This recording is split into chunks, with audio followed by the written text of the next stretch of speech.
I'm saying. So they actually showed you the actual pictures. So excuse me, Africans in early Europe. So at that particular time, we know that the Celtics, the Celtics, and all of that type of stuff is nothing but us. You see, so therefore we got to go and claim all of this as our particular stuff. So now, dealing with this, I mentioned to you the other that the day after Thanksgiving, the day after New Year's, we rode around Atlanta. We rode around Atlanta, and all the projects were closed down. That means that they actually literally got rid of all Section 8 people, or people under the government assistance program. They literally got rid of all of those particular people. Now, the key is they got rid of those people is because, for one thing, we didn't realize that the installation of what is called a Great Society or the welfare program was not talking about an actual program that you get in. Welfare based on the government means a nation of people. So they were not saying that the program was called welfare. They were saying that the people were called welfare. If we understand that we are still 3/5 of a human being and we're not known as United States citizens but as government property, then one section of the property would be welfare. So it's a difference than a person being on welfare than actually saying a certain group of people are called welfare people. So therefore, when they signed to the welfare bill in 1995 to get rid of welfare, they were talking about eliminating that section of people. You see what I'm saying? They were talking about eliminating that section of people other than eliminating welfare. And the actual bill that Bill Clinton signed, it had a little black woman there, the welfare woman and shit, you know. There, we didn't realize that that was a death warrant for all Section 8 people. So the key was they gave people 30 years to get off of government assistance. They said if your ass was on government assistance by 1995, because, you know, it was installed in 1964-65. So 30 years later, if the people that was left on it, so you could either get on it sometime within the 30-year period and get off of it, but the people who would be left on it by 1995, they felt that those people in their eyes was degenerate enough that those people would not be a viable people that could go into the year 2000. Now, despite we know that all the things where they had the people shut in and it's basically the government's fault, that ain't the way the government is thinking. Government says, hey, based on the way we deal with things, the people had 30 years to get on and get the fuck off. So those particular ones that were still on it by 1995 and still on it to this day, it just means that they're still cleaning the particular people out. That meant in actuality, those are the people that they feel are not, are expendable, or people that's not deemed fit to go into the year 2000 for what they want to deal with this whole computer age and this whole 9 yards. So the key is this. It's not as bad up north, but down south, you got groups of people that has a language, especially in Atlanta, it's real bad, where you can't even understand what they say. It's like, it's like a mumbling. They feel that these particular people can't even get service jobs. So that means these people, because of their language, they're saying that these particular people can't even get a job washing dishes. You see. So the only type of job that they can get is they got something called the Burger King Institute, or the Burger King College. And you could go there and you can probably work, and they separate you. They separate you, and so the ones that can't speak a certain adequate amount of English will be, or in this case, language. They don't care if you say IBs and this and that stuff. They're talking about if you can't pronounce certain words, with your phonics ain't hooked up right, you would be the person that's working behind the scenes. See what I'm saying? You would be the person that's working behind the scenes. You know what I'm saying? Other than working in the scene, working around the counter. So basically, they got a group of people that they said is actually obsolete. And based on the government charter and based on the bill that they signed, because you don't know, we always go up and they'll say they sign a bill, and we only look at the front page of the bill, the welfare bill. And you probably know the numbers, but the bills are always super big. So the bill might say to eliminate or eradicate all people in the welfare nation. So therefore, they had a complete clean off, and it's probably just starting up here. But in Atlanta, because that's being controlled, which is the ones that label these people are being unfit, as far as disease and as far as population control, as well as the population 2000 thing with Jimmy Carter. And your Carter Center is down there, which is also called the Atlanta Project, which started the original projects anyway. So therefore, they have literally cleaned off all of the projects, about 2 million people. Although they started since 1990 to figure out how they was going to actually do it. They actually went ahead, and by 95 it's completely gone now. So I mean, we have whole projects where the buildings are torn down and everything, and those people are gone. And like I said yesterday, we were saying that there's a whole underground Atlanta. If you go down to Atlanta, there's a whole underground. But Atlanta was built on top of another city. You see what I'm saying? So therefore, if there's an underground Atlanta, that means the whole Atlanta is underground. If there's an underground Atlanta downtown, so that means we suspect that they, not only did they put them on trains because there's an underground railroad track, so we suspect that they came up underground, got them from up under the projects, in the projects, from right there probably in the courtyard of the projects, took them underground and put them on trains and shipped them out. And this is how millions of people have disappeared and nobody has no idea what the fuck is going on. You see what I'm saying?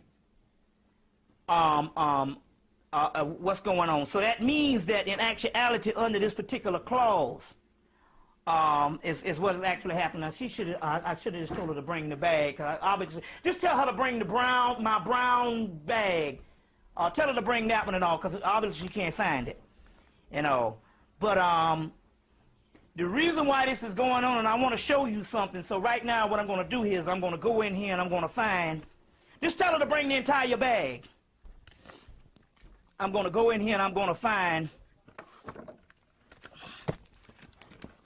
Just tell her to bring the entire brown bag.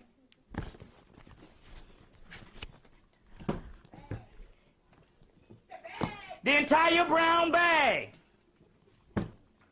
I want to show you something here. In here, to show you what's actually going on. What we're talking about here is you have the 30s, the 30s, and the 90s. Yeah. Yeah. I want to show you this. Now I want to get a particular picture. You have I think Sister Delilah, I saw it in here the last time, but I want to show you this. With this whole thing has to come a Messiah that lines up with the whole thing that they're actually dealing with. And that Messiah is Martin Luther King.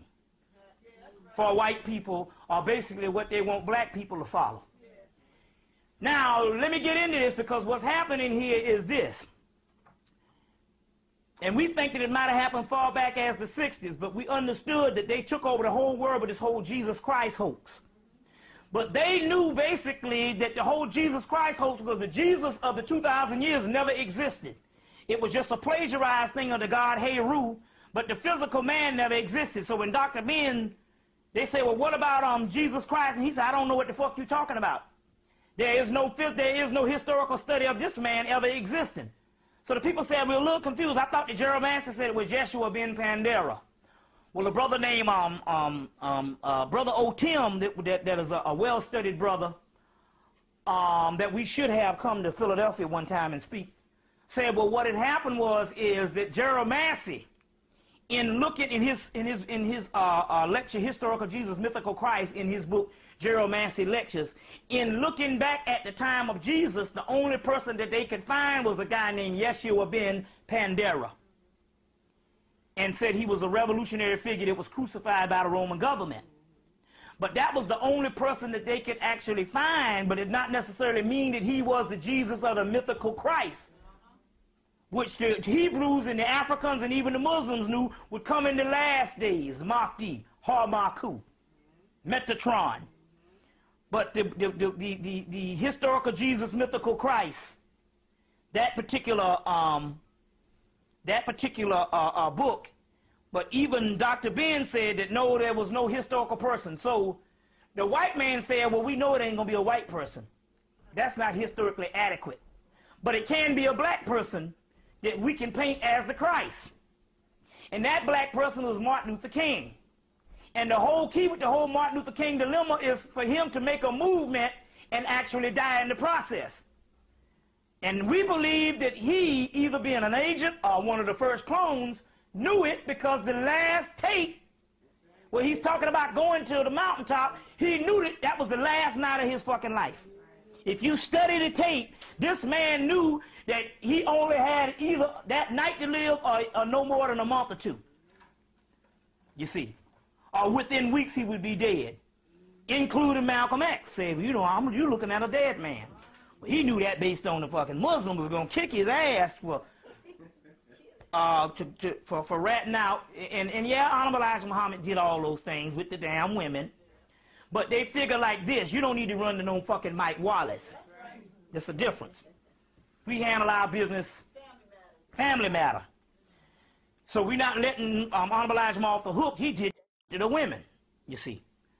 But you take the message and not the messenger. But the key is, based on Martin Luther King, we know that this is a classical setup where you also have the martyr type of phenomenon kicked in. And as a result, we understand that the whole project was given, they had to give it a parade, they had to give it the birthday, and they had to give it all this stuff.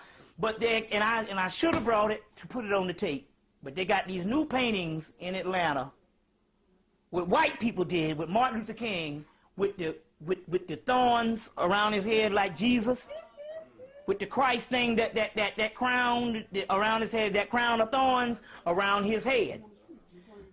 And they got these new pictures like that. So what it is huh? They're selling prints of it. Right, so what the deal is they're trying to paint him as the Messiah, so they've already started to make him as equal as Christmas. Because the whole Christ thing, we understand, comes from other ancient mythology, but they say the only real person in modern history that we can account for that we would say was lined up with the original people that's supposed to rise up in the hills of North America is the person that we made, and that's Martin Luther King, which coincides more for white people than it does black people. So as a result, they have made him the Christ, and so as a result, this year you've seen something that is more phenomenal than anything. Because if they're still on this apology thing, all of a sudden, what happened was they shut down Wall Street for his birthday. Right. Yeah. Now wait a damn minute. They don't shut down Wall Street for Washington's birthday, and he's the father of the country. Now how is it that you go from 10 years ago even debating whether you're going to give this man a holiday, that some niggas had to fight hard to get that done, or either they will set the agenda and make you fight to make you think you're getting it done.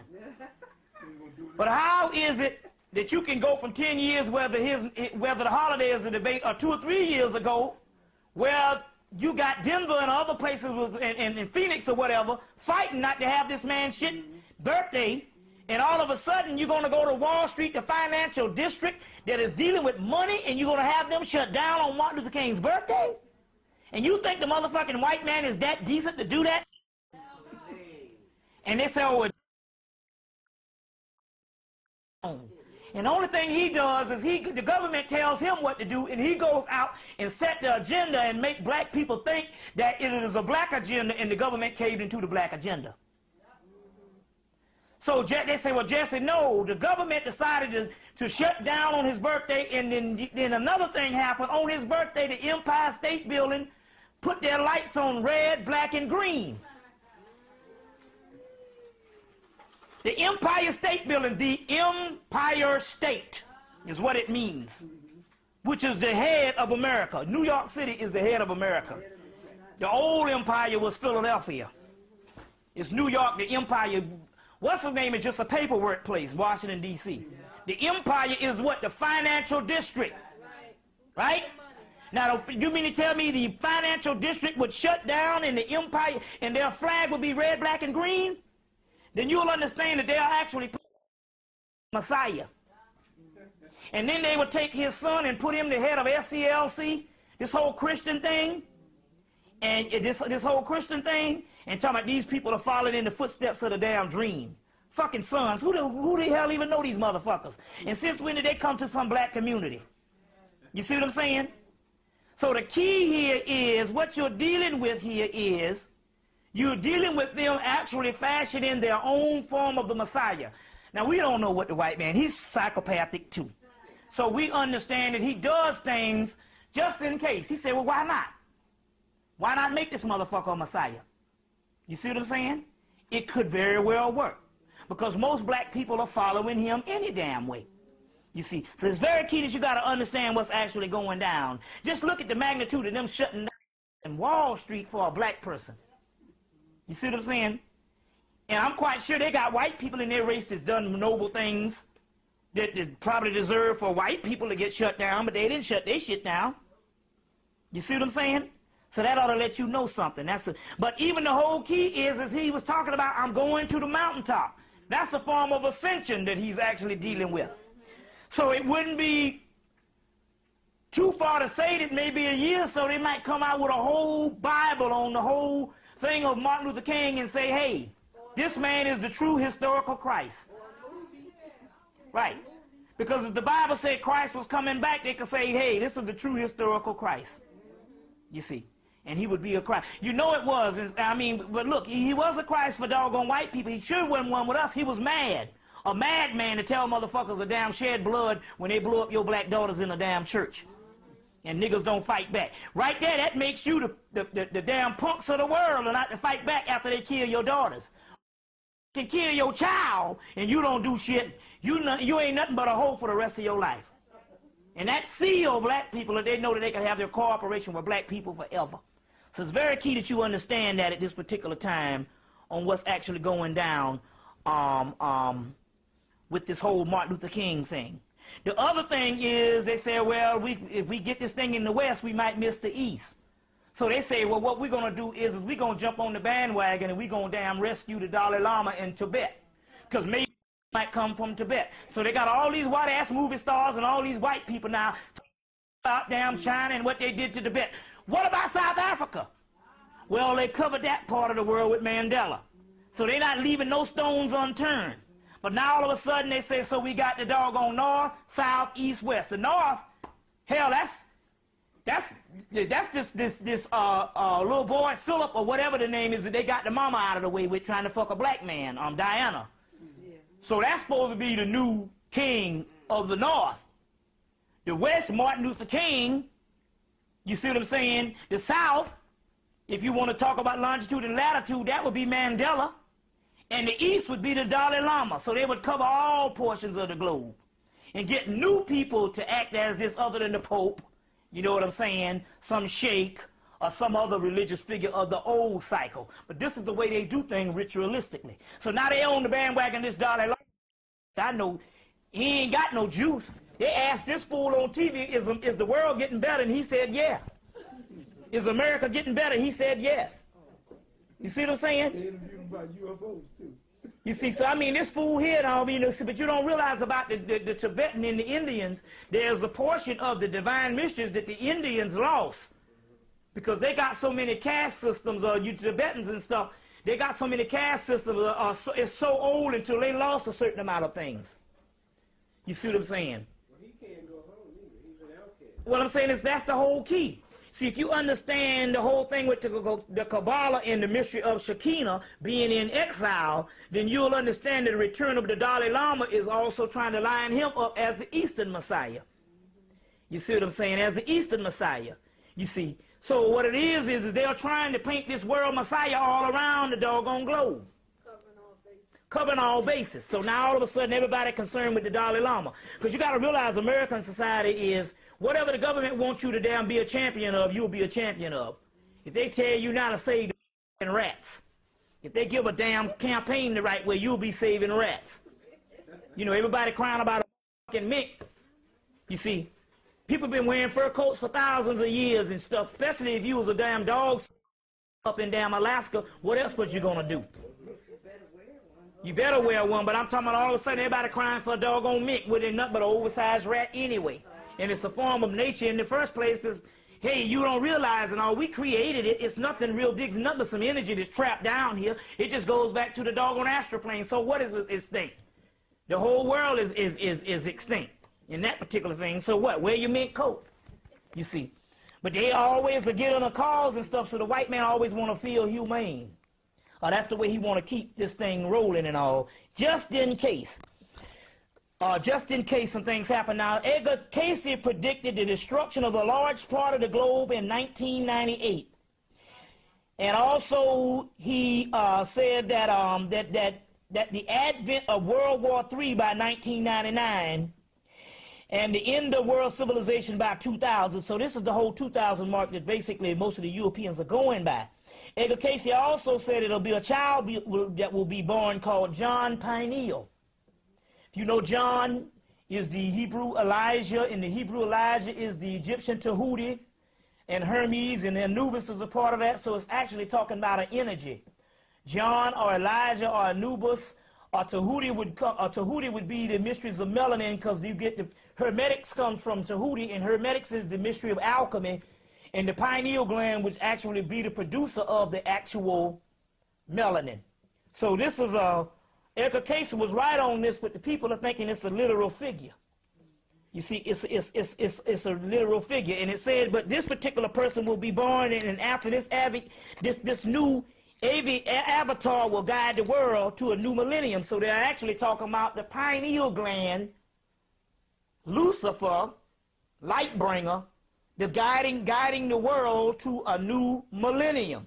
So this is a metaphysical quote here of what is actually going to take place in black people. You see what I'm saying? Take place in black people. Now, dealing with other metaphysical mysteries, we know now that if, the heart chakra is one of the organs that produces knowledge. So we understand this particular part about the heart chakra. If your heart is not in it, you can't receive a certain amount of knowledge. I talked about this before, about the knowledge being stuck, or the consciousness being stuck in the root chakra.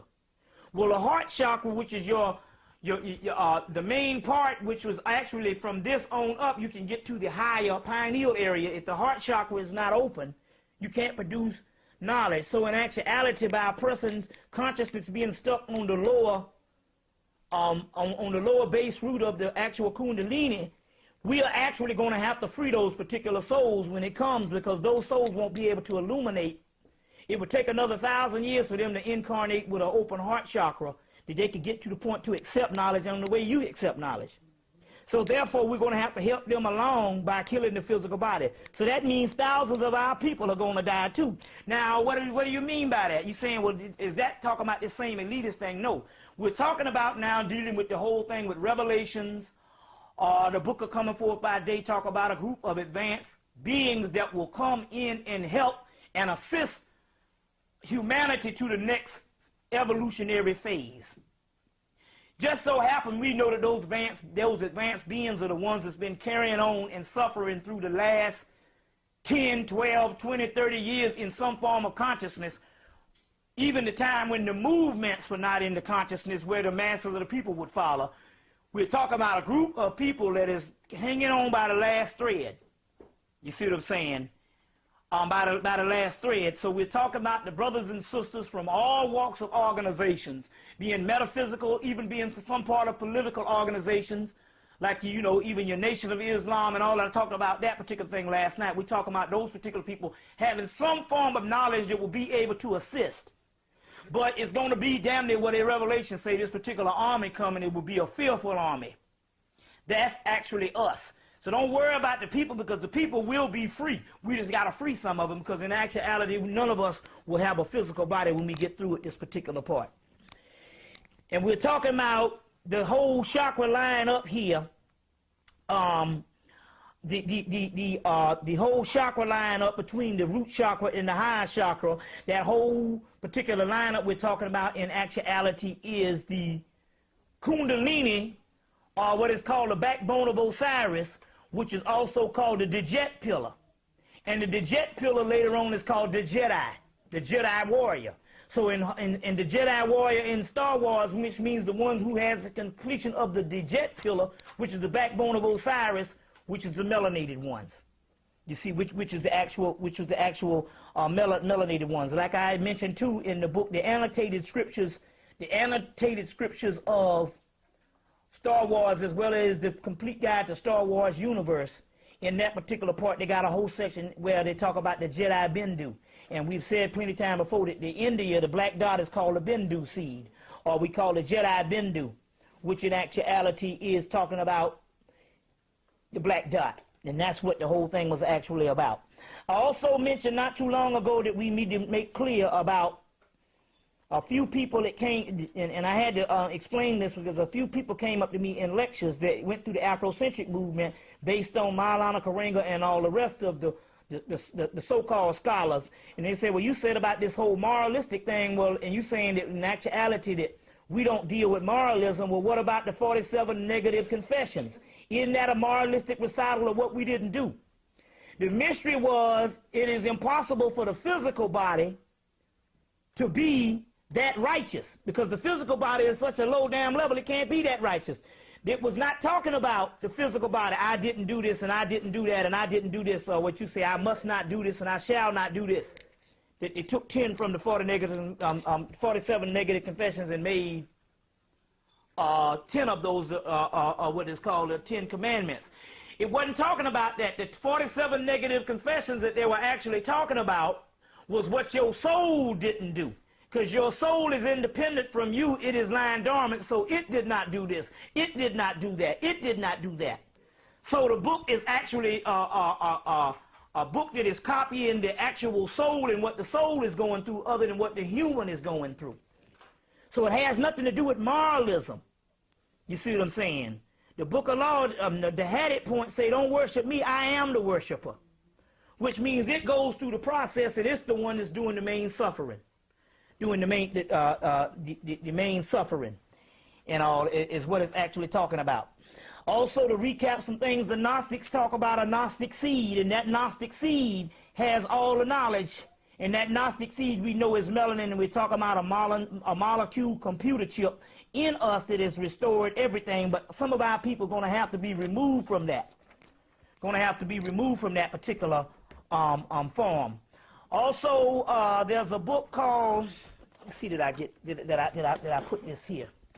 There's a book called, let's see the name of this book. Let's see if I got the notes on this thing.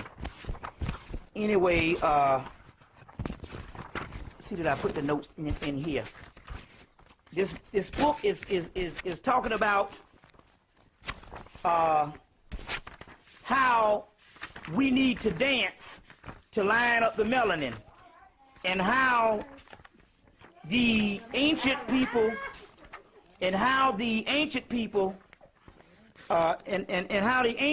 used to line up the actual melanin and go into dream time by sacred dance.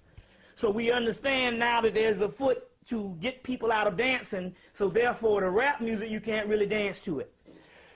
So in the process of uplifting the rap music, they have destroyed all types of music you can actually boogie to. You could actually boogie to, and we used to go into dream time based on the actual dancing and all, because our soul never stops moving and the melanin never stops moving. So therefore, we would go into dream time or go into an altered state of consciousness by doing the dance, because we'd line up with the actual melanin, and that was the only time that we would be at one with the actual melanin. So therefore, now everything is made to keep things dormant. So therefore, we had to stop dancing. So therefore, if we had the whole black race boogieing down on Friday nights like the disco era, and like we used to party for years and years before this shit was even called a fucking disco, if this was still going on and all, we'd get a lot more white people being sick. And that's why there's been a program to shut down most black clubs that don't stay open no more than a year or so. And now I don't even think the nightclub is really a big thing in America, period, now. a big thing in America, period. Another thing, these are some things that I wanted to get on this particular tape. These particular tape, the name of that particular book is called The Journey of the Hero, is the name of that particular book. It talks about the dancing in the dream time. It's called The Journey of the Hero. It's an Australian company, and I'm not sure. They might have closed down, but a lot of those books you can find at the Strand in New York. The next time you're in New York, they have a lot of out-of-print books and stuff, and a lot of books that's like close-out books, and you go to the Strand downtown New York, and you can find a lot of that, which they have now expanded their entire metaphysical section. So you'll find a lot of good books down at the Strand. For those people, you know, that's a great big used bookstore that's been there for years and years, ever since the damn 20s, I believe, or even earlier than that. But I also mentioned the last time I was here, which I had the actual breakthrough, we understand there's a book called the Vodun Gnostic Workbook. It's a book that's out of print. The Magical Child in New York used to print this book.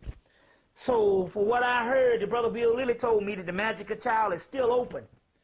Although they're not operating on a big level, they're still open. So, therefore, if they still have some of these copies of this book, you can go to New York next time you drop through and see can you get that particular book, the Vodun Gnostic Workbook by Michael Bell II. Michael Bell II is his name. Anyway, in that particular book, it said that Adalabroth, or what we call this particular subordinate deity that's ruling over the earth, is actually dying.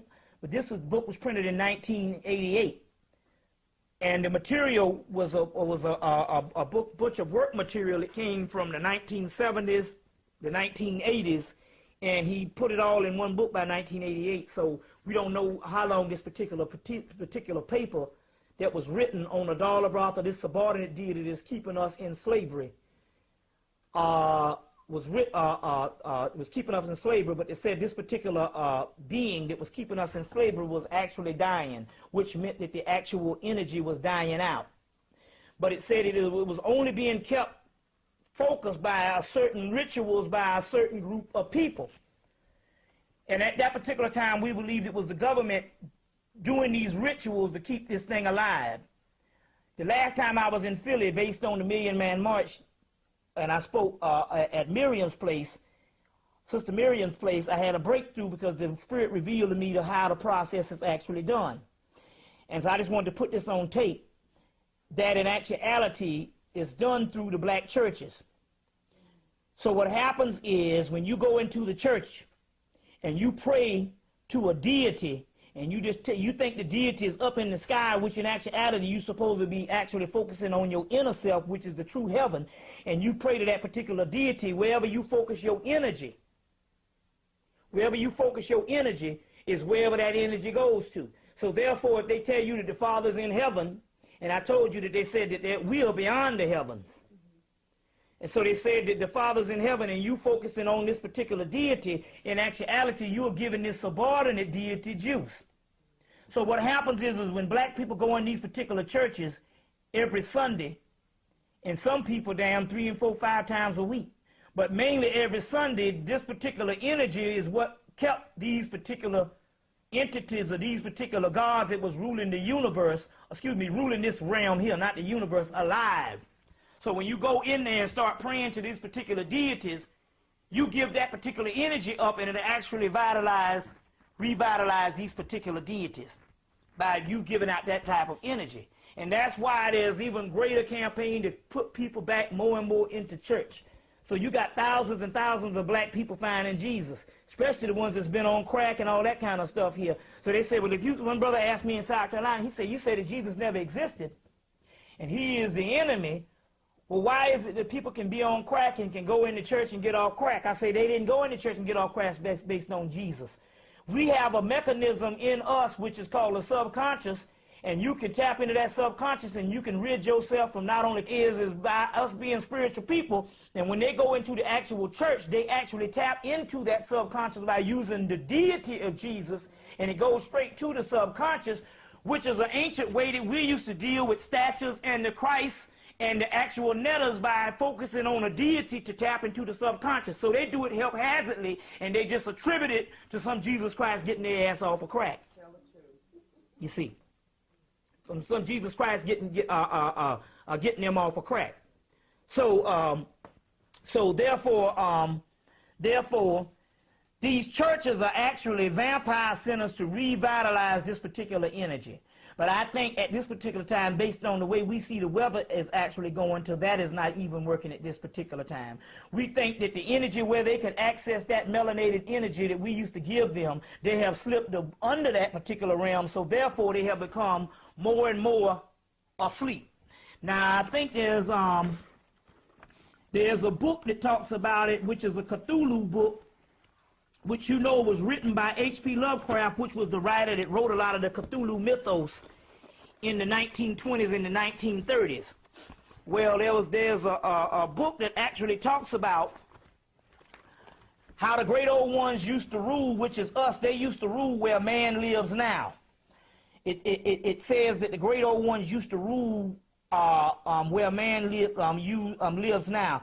But it also says, but it also goes in to say that the actual God, and I mentioned this last night, but the cycles, they say the stars had to be right before the great Cthulhu or we rise up again. Well, when the stars became right, that meant that in actuality, that was a cycle or a conjunction, a period of time when the actual deities that was ruling, their energy would burn out and they would actually go to sleep. And that would actually, by them becoming weak, that energy becoming weak, it would no longer be able to sustain the physical realm that would actually keep us down. This is also a reason why black people are going crazy now. This is a reason why black people are the worst people you meet now. You see what I'm saying? And this is true. Let's be frank about this shit. And crack ain't made you madder than a nigga the last couple of months. That is because black people no longer have control over their body and their actions because the energy in us is higher than the physical body, than the actual physical body. And as I said in previous lectures, that energy is actually now rejecting the physical body. So the main thing in lining up this particular energy is not to focus on things so much as physical, but on the other hand is to become more and more like children. Become more and more innocent and become unorthodox in your particular living. Whereas the unorthodox in your particular living to the point whereas you just basically look like a damn lazy bum or whatever. But in actuality, you don't necessarily have to be lazy, but just live like you do in high school. And always live one day at a time. And get out of the structured life, which actually is the thing that shuts down the actual melanin in the first place. And try to identify with the Twa man or somebody like that that is on such a primitive level that you think, which is actually primal level, that he doesn't have the newer structures that confine him. So this is how you line up this particular energy. At this particular time. As we also said, recapping, that anytime you take time, and this is going, it's piggybacking on what I just said, anytime you set a particular goal in front of you, you are a particular goal a couple of months or a couple of years down the line, you have now eliminated that space of time in which you pointed out, or you aim for that goal. The time that you would spend getting to that particular goal, you have now eliminated that particular time. In actuality, what you have actually done is you have made an extension and made time go on, because we the one that keep the actual time going on by all our goals and stuff in the future. If you gods or higher beings, whatever you want is whatever you get. So therefore, we should not live but one day at a time on any level.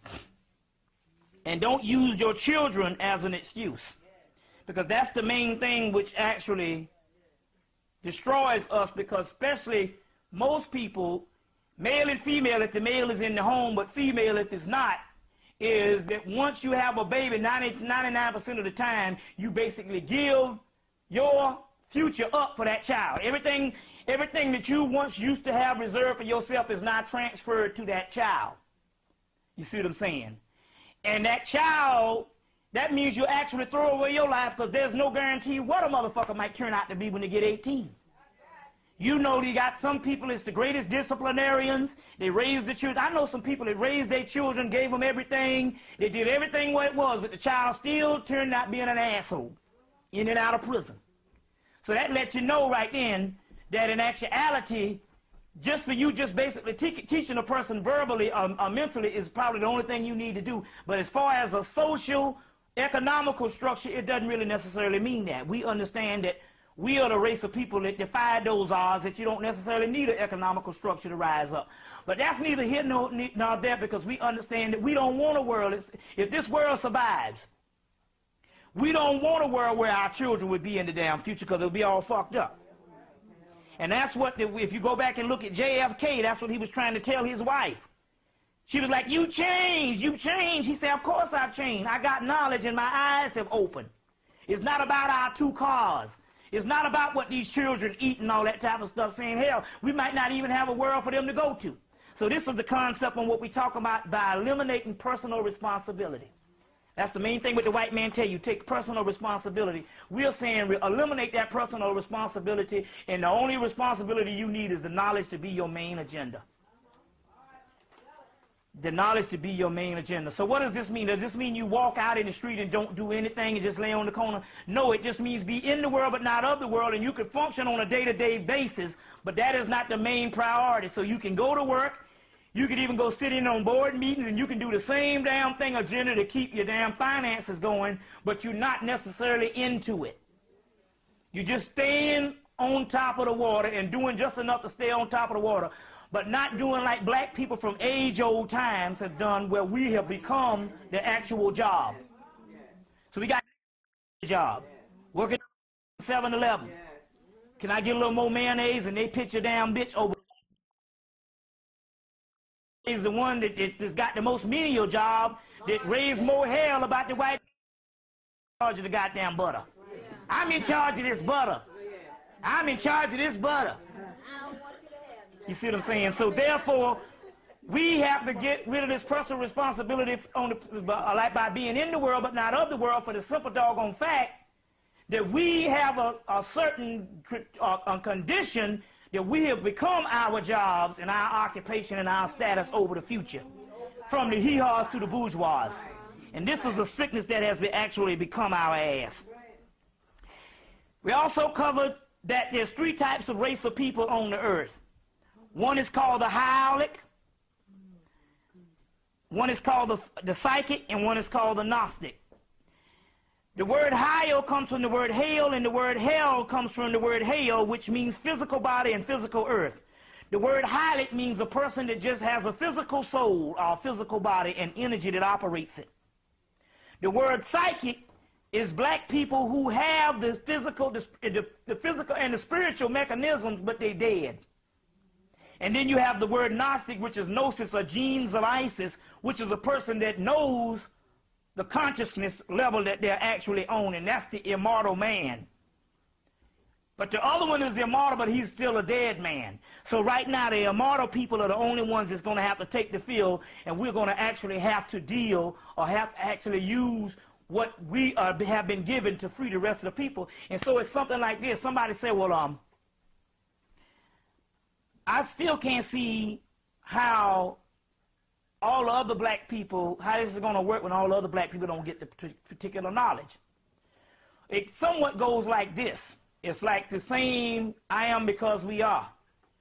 You might be a child 10 years old and might not pay bills in the house, might not have transportation, but because your parents have the means to pay the bills and have the means to have the transportation and have the means to be economically structured, you have the same means. So that has to deal with where each one of us, we represent 1,000 people, or we represent 1 million people for each one of us in this room. They don't have to have the knowledge because you have the knowledge for them. So in actuality, we are slaves and servants of the actual people. And they don't have to have the knowledge because you represent 1 million people. So that's how important we are. Just in everyday case, when you say, am I worthless? Then you should think in your mind that for the mere fact that you got knowledge, you are very special and precious as gold because you are carrying the knowledge. Clifton Davis, Billy D. Williams and Clifton Davis later on starred in the actual movie, the Scott Joplin story. So that's the, so we dedicate this to Scott Joplin at this particular time, you know, another forgotten person. But, and it's not just, I mean, it's thousands of people, but I just go with the Spirit just told me to do that, so I just said, well, cool, I'll do it, you know. Because I went and got the album the other day, and, you know, and got the album the other day. And so the Spirit said, you know, to dedicate that, and I'm quite sure that's His Spirit saying, you know, I want you to do this also, too. And so we do that at this particular time. So to learn more about it, his life, you can just go and rent the movie with Billy D. Williams, I think 1976. The Scott Joplin story, I think the name of it is.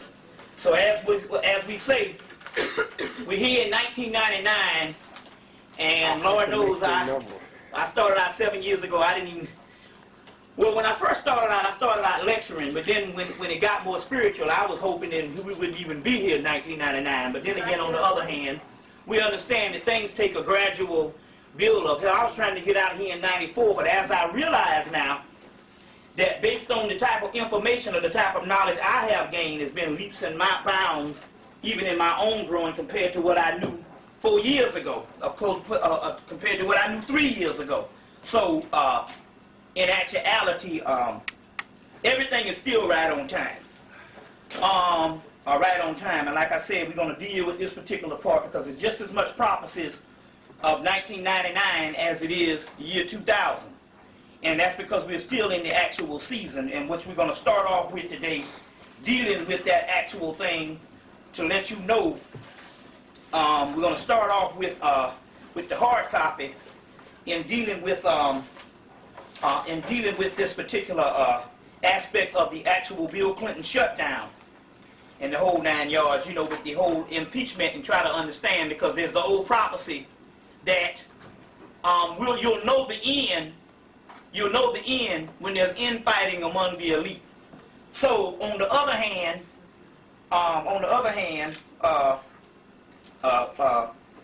there's something else that's going on all across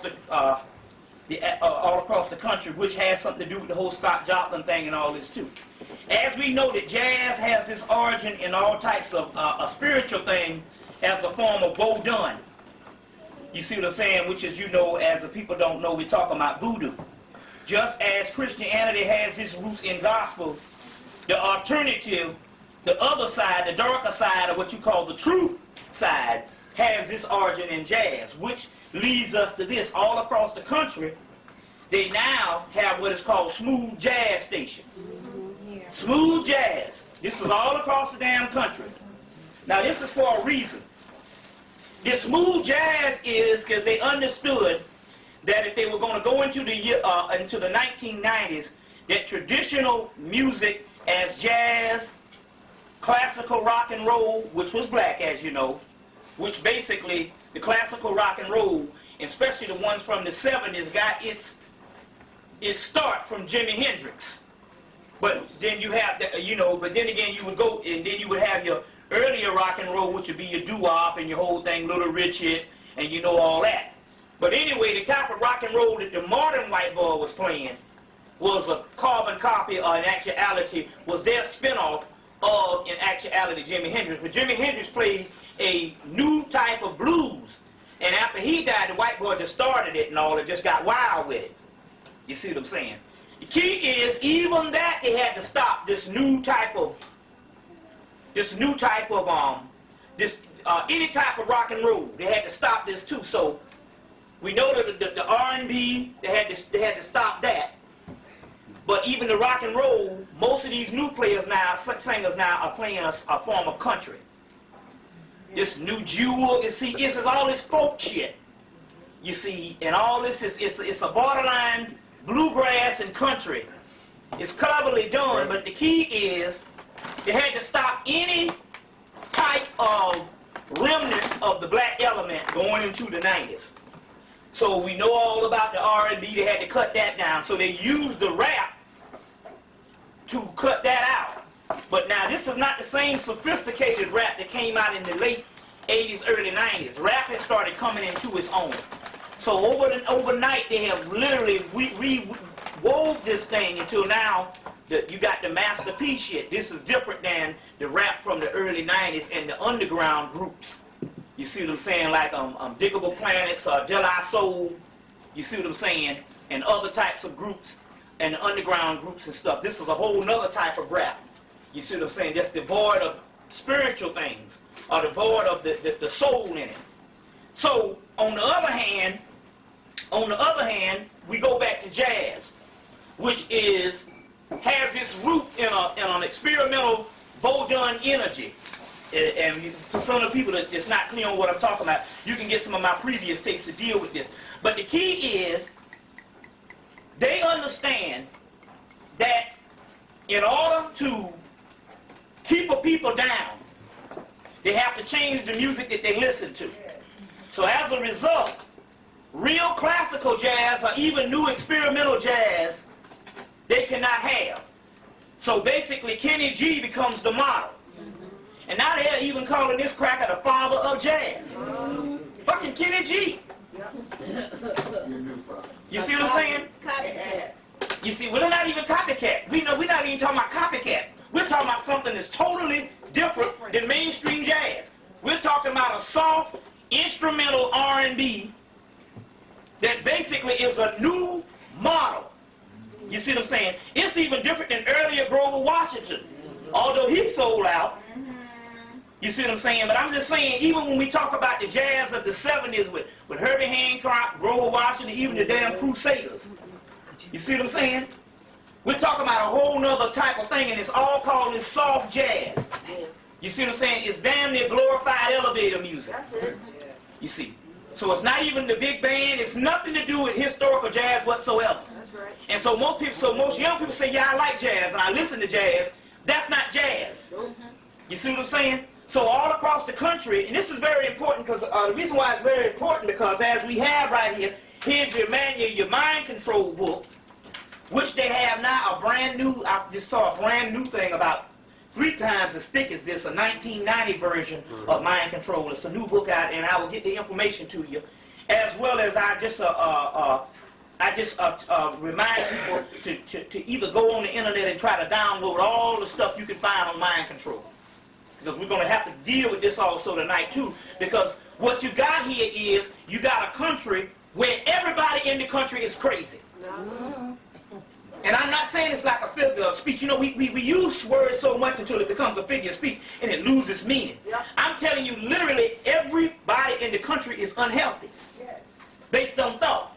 And in order to make us unhealthy, they have to keep white people unhealthy.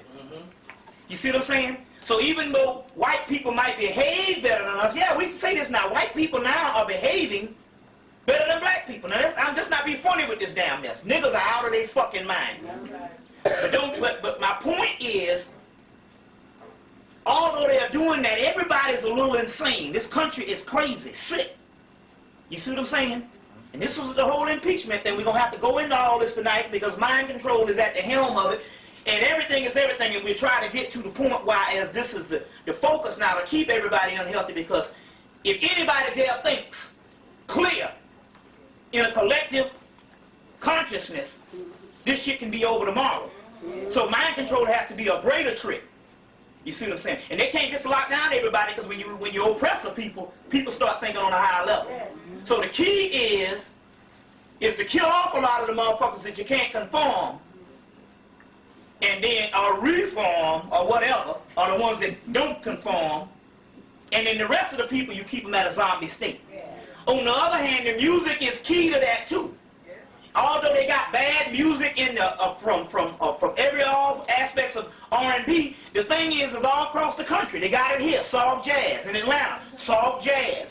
All over the country is soft jazz.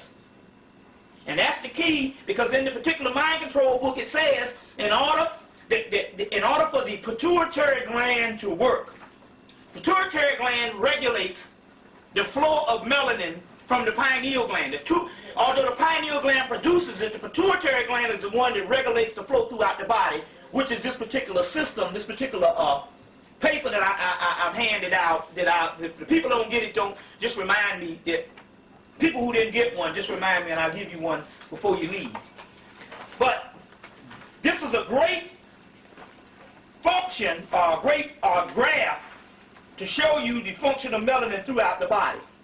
Now the key is, based on this book, Mind Control in America by Steve Jacobson. Steve Jacobson. Mind Control in the United States. Based on this particular book, it says that the main thing to control the people is the pituitary gland produces the melanin hormones, and he just said the hormones to the particular body, but also it can be changed or modified based on the music. So if you have low bass lines and no highs, then it doesn't secrete. If you have all highs and no bass, low bass line, it doesn't secrete. So black people had a certain music that came from ragtime, gospel, blues, jazz, the funk, modern day rock and roll, early rock and roll, that always had lows. Well, he said black people have a heavy bass line, but black people always had a high too. Always had a tenor. They always had a balance. Whereas the rock and roll, they had highs, but they didn't have no low bass line, so there was not a balance. You see what I'm saying? The case in point, Isley Brothers played rock and roll, but their shit was a balance, so therefore it was the same as soul. You see what I'm saying? My point is, the black music always had highs as well as lows, including in the 80s when they had to synthesize the highs, they had to synthesize a bass. So basically the new black music that the youngsters are listening to is basically low bass line and hardly no music. Just a boom, tick, and hardly no music. And no highs. No highs. You understand what I'm saying? So all of this particular stuff is modified and arranged to shut down the pituitary gland, and the music companies know all about it, but the music companies is the one that was in on this type of shit. So the key here is, and so the white people who used to have a little bit of blues and rock and roll type things and was dealing with some stuff, their shit is now country and bluegrass. You see what I'm saying? So this is very key that you understand this. So this, based on the smooth jazz, you thinking it's jazz and it's catchy and it follows a tune, it's really nothing. That's right, empty. It's empty. It doesn't fill in the gaps. See, that's the key with black people. With jazz was able to, you got spaces in between the music, and the black people was able to go in and put a damn note in between the fucking spaces. This shit is just straight and plain. And the soul rejects it. And the soul rejects it, as well as the rap. It's not first of all, rap was supposed to be a side item, which means it was cool when it was first coined out of the inner city. But it was supposed to be like if you go to a restaurant, you have your main course and then you have your dessert. But if you go to a restaurant and they start serving you a strawberry shortcake in the beginning, you understand, that throws off shit. So now rap is the mainstream music, and it never was supposed to be the mainstream music. You see what I'm saying? And it is very controlled. So the original rap, they have cleverly done this thing. It was always supposed to be a side album, but you was always supposed to have your basic R&B. That's gone now. These little girl groups and shit they got now, it's really nothing. And a whole lot of moaning and a whole lot of this fucked up shit, and nobody really has any talent. So this is very key because it also shuts down the flow of melanin, because the key is that they cannot have anybody that has any type of genius thought pattern that can raise up overnight. And one spark leads to all sparks. So the entire country has to be on a mind control lockdown, and that's what we're dealing with here. You see what I'm saying? That's what we're dealing with here. A mind control lockdown. Now, let's deal with some things on the hard copy things so you can understand something. First of all, when I went to New York, people wanted to know about the Y2K shit. Everybody's scared about the Y2K. The Y2K. And I told them, look, fuck the Y2K. You shouldn't even be concerned with that bullshit. Oh, no, Bobby, you wrong. Oh, no, you crazy now. So C. Freeman broke it. He said, nah, that ain't some shit. This is something to sell some new computers. You know damn well that this man, I knew about this thing in '96. You know damn well if a fucking digital clock go past 1999, you know damn well a computer can too. But the key is they designed it because the key is to sell. You see what I'm saying? Update on Windows. Everything, the computer is obsolete when it hits the market. Sure is. How many times they done upgraded the computer since 1990? That's right. Since 93? That's right. Windows 95. Since 96? Window this, window that. Every year it's a damn window they got to sell. It's a company. So the new thing is the Y2K shit. You see, so they say we're going to take the Y2K models and we're going to sell them, but we're going to put this hysteria out here and make everybody go crazy like the country going to shut down. Now the key here is, number one is the brother named Minister Rod in Atlanta say, well, hell, you know the best place to be if all this shit does go down is America. People are, man, you crazy. I'm getting my passport. I'm going to Africa. Now, we can't survive 2 damn days in fucking Africa. Africa is through. First of all, there's 75,000 Africans dying a month with AIDS. You see what I'm saying? My point is, we can't even live with our damn selves. How the hell are we going to live in Africa? You know what I'm saying? The key is, now why did he say that the best place to be, oh, they got mad at the nigga for saying that. Why did he say the best place to be was America? Because if the damn head of the evil empire is here, the best place to be is close to the evil empire. That's the last place they're going to bomb. That's the last, they ain't going to tear their damn self up to get your ass and you were part of the evil empire. You see what I'm saying? That's the infiltration thing. You see what I'm saying? But the key is we don't understand spiritual things. There's a reason why we're in America in the first place. Tell it. There's a reason for everything. But our hysteria, so the key is everybody is now, and I looked at this thing and I said, how could this white man come and invent this Y2K thing, and all of a sudden, people just lose their mind. That's right. Niggas is shutting down shop. One sister had a conscious place. She went the fuck out of business because of the Y2K thing. And sure enough, Secret Mel say they're going to wait till the last minute and they're going to sell this new computer and everybody going to buy it because they scared. And I said, you know you're right. And sure enough, he said that this summer. And I said, you know you're right. I said, I knew it was some fake stuff from the get-go, but you put that finger on it. And sure enough, my girl works at the Atlanta Journal and Constitution newspaper, and they already Y2K.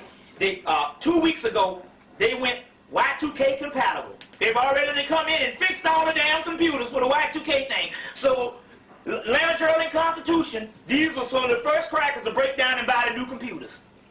And right on the Super Bowl, they said, Y2K is coming, but the Apple computer is already Y2K prone or whatever. That means that they're selling this shit and motherfuckers got to buy it. It's a great old payday for the cracker to get paid.